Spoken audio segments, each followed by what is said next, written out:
महाराष्ट्र चुनाव से पहले महायुति सरकार ने कसी कमर, अब एमवीए के उड़े होश।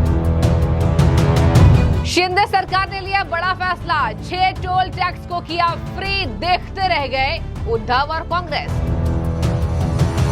चुनाव को लेकर आज तारीखों का हो सकता है ऐलान।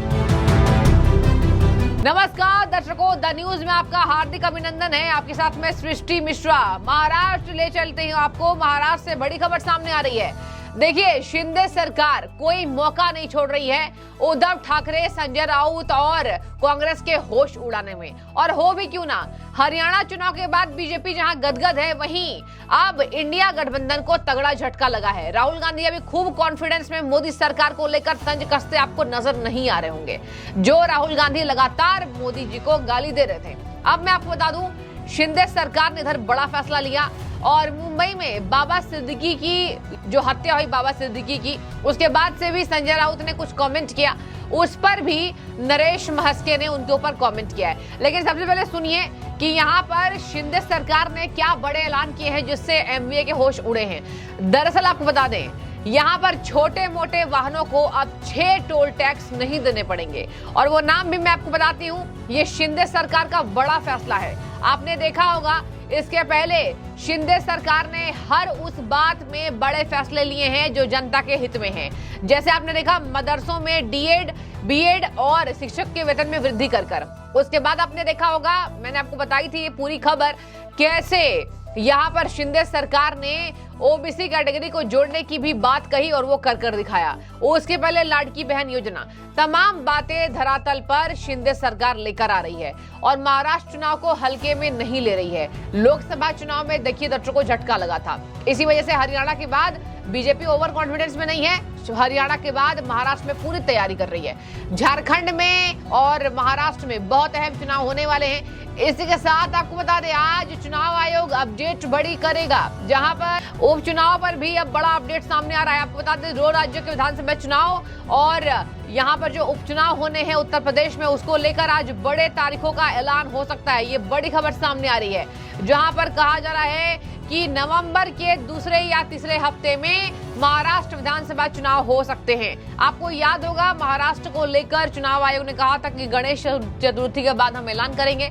आपको बता दें, अब दिवाली और छठ का त्योहार आने वाला है, उसके मद्देनजर भी झारखंड में और महाराष्ट्र में चुनावों का ऐलान होगा। उन त्योहारों को देखते हुए जहां पर यूपी उपचुनाव की तारीख का ऐलान आज हो सकता है। और वहीं आपको बता दें, कहा जा रहा है कि महाराष्ट्र में एट एनी कॉस्ट यहाँ 27 नवंबर से पहले चुनाव हो जाएंगे। तो देखिए, यहाँ कहा जा रहा है कि दीपावली, छठ त्योहार को लेकर, गोवर्धन को लेकर और तमाम भाई दूज त्योहार को लेकर चुनाव आयोग इन सबको ध्यान में रखकर चुनाव के तारीखों का ऐलान करेगा। अब चलिए महाराष्ट्र की बड़ी खबरों से आपको रूबरू करते हैं, जो कि जरूरी है। महाराष्ट्र में देखिए, शिंदे सरकार लगातार मास्टर स्ट्रोक दे रहे हैं। उद्धव ठाकरे सीएम बनने को लेकर अपने गठबंधन से भिड़े थे। उसके बाद आपने देखा होगा, हरियाणा के बाद टूट पार्टी में नजर आ रही है। कांग्रेस पर संजय राउत जमकर बरस रहे हैं, कह रहे हैं ओवर कॉन्फिडेंस में चले जाती है कांग्रेस। प्रियंका चतुर्वेदी यूबीटी सांसद, उन्होंने भी कह दिया, जहां जहां बीजेपी से सीधा टक्कर होता है, कांग्रेस वहां चुनाव हार रही है। ये बात मंथन करने की है, तो कांग्रेस को लताड़ रही है यही सेनाएं उनकी। कांग्रेस पार्टी अपने आप को समझती है कि हम बड़े भाई हैं और राहुल गांधी हो जाए, नाना पटोले हो जाए, यही बयान दे रहे हैं। आपने देखा होगा, नाना पटोले ने भी कहा कि कोई हम पे फर्क नहीं पड़ेगा, जिस तरीके से हम इस चुनाव को लेकर अडिग हैं, उतनी ही सीटों पर हम लड़ेंगे। कांग्रेस देखिए अब सर्वाधिक सीटें मांग कर रही है महाराष्ट्र में, और महाराष्ट्र चुनाव को लेकर सरगर्मियां इसलिए भी तेज हैं। देखिए, महाराष्ट्र चुनाव होने वाले, शिंदे सरकार वर्सेस महाविकास आघाड़ी। फिर अभी एक दुखद घटना, जो बाबा सिद्दीकी को यहाँ पर गोली मारकर उनकी हत्या कर दी गई। हालांकि लॉरेंस बिश्नोई ग्रुप ने इस पर पूरी यहाँ पर अपने ऊपर जो है अपनी जिम्मेदारी ली है। लेकिन इसी बात को लेकर संजय राउत ने जो कमेंट किया था महाराष्ट्र सरकार को लेकर, सुनिए जरा। नरेश महस्के ने खूब सुना डाला और कह दिया कि शरद पवार के टाइम को भूल गए, गैंगवार मुंबई में चलता था, भूल गए। मुंबई में गैंगवार, गैंगस्टर, गुंडागर्दी इतनी हावी थी, लेकिन सरकार बदलने के बाद से ये चीजें कम हुई हैं। अभी तो बहुत दिनों के बाद ही ऐसी घटना हम सुन रहे हैं, जो कि खुद निंदनीय है। लेकिन इसी पर नरेश महस्के ने संजय राउत को खूब खरी खोटी सुनाई, सुनिए जरा। माननीय मुख्यमंत्री एकनाथ शिंदे साहब, उप मुख्यमंत्री देवेंद्र फडणवीस और अजीत दादा और राज्य मंत्रिमंडल ने निर्णय लिया है कि बम्बई में आने वाले सभी छोटे वाहनों को टोल माफी का निर्णय उन्होंने लिया है। हमारे मराठी में कहते हैं की असा निर्णय घेणं किसी यडा गबाळ्या का काम नहीं, ये हिम्मत एकनाथ शिंदे साहब के नेतृत्व में ही मंत्रिमंडल ले सकती है और वो निर्णय लाखों लोगों का फायदा होने वाला है। लाखों वाहने, लाखों गाड़ियां बंबई में आती है और उन सबको ये फायदा होने वाला है। इसीलिए महाराष्ट्र की जनता उसका जोर हल्ला गुल्ला करके स्वागत कर रही है।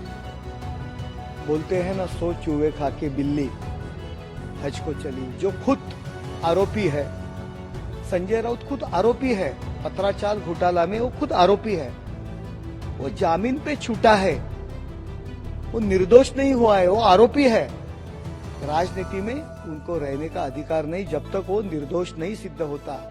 और ये गुंडागर्दी की बात कर रहा है संजय राउत। इसके पहले ये अंडरवर्ल्ड में, ये भाई लोगों में जो गैंग वॉर चलाते, उनमें समेट करने का काम करने वाला एक एजेंट है।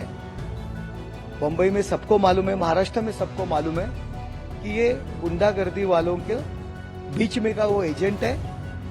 उनकी हिम्मत जो हो रही है सरकार पे आलोचना करने की, वो सिर्फ शरद पवार जी के लिए वो कर रहे हैं। सुप्रिया सुळे जी को उनको मुख्यमंत्री बनाने का है। वो पगार लेता है उभाटा से, लेकिन वो चाकरी करता है, नौकरी करता है शरद पवार जी की। उनके ऊपर कोई ध्यान नहीं देना चाहिए। वो खुद गुंडा है, खुद आरोपी है। वो पत्राचार घोटाला के करप्शन में वो अंदर था, वो जामीन पे छूटा है। उनको बोलने का अधिकार नहीं है। देखो जिनके ऊपर, जिनकी जान पे, शरद पवार जी के जान पे ये चुनाव लड़ रहे हैं, वो शरद पवार जी का इतिहास तो सबको मालूम है। बॉम्ब स्फोट के आरोपी अपने साथ में विमान में लेके चले थे, उनको हमें बोलने का क्या अधिकार है?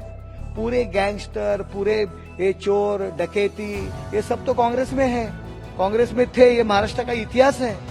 तो इन्होंने हम पे टीका टिप्पणी करने की जरूरत नहीं है। उनका नेता उन लोगों को साथ में लेके चलता था, विमान में, एयरप्लेन में साथ में लेके चला। ये हिस्ट्री, पूरा इतिहास सबको मालूम है।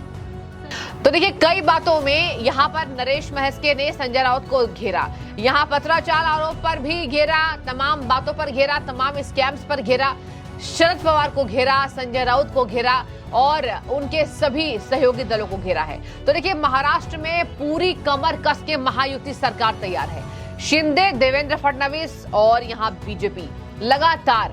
आपको बता दें, महाराष्ट्र में हलचल तेज है। शिंदे सरकार ने कहा कि हमने तमाम योजनाओं को जमीनी स्तर पर लागू करके ये जनता को दिखा दिया है कि हम उनके हितैषी हैं। जनता महाराष्ट्र में किस तरीके से जाती है, किस ओर जाती है, किस तरफ उनकी चुनावी हवा बहेगी, वो तो खैर चुनाव के तारीखों का ऐलान होने के बाद पता चल ही जाएगा। लेकिन इसी बीच महाराष्ट्र सरकार को लेकर ये खुद खबर सामने आ रही है कि महिलाएं बेहद उत्साहित हैं। महिलाएं इस बार भर भर कर वोट महायुति को देने वाली हैं। और आपने देखा, अमित शाह लगातार दौरे पर हैं। महाराष्ट्र को सशक्त करने की पूरी उनकी तैयारी तेज है, जहां महाराष्ट्र में जाकर वो बीजेपी को एक सूत्र में बांधने की पूरी कोशिश कर रहे हैं। और इसी बीच आपको बता देते हैं एक बार कि यहाँ पर जो टोल टैक्स को फ्री किया गया है महाराष्ट्र में, इस पर शिंदे सरकार किस तरीके से कह रही है कि हमने जनता के हित में फैसले लिए हैं। वहां बता दें आपको, विपक्ष ने निशाना साधा है।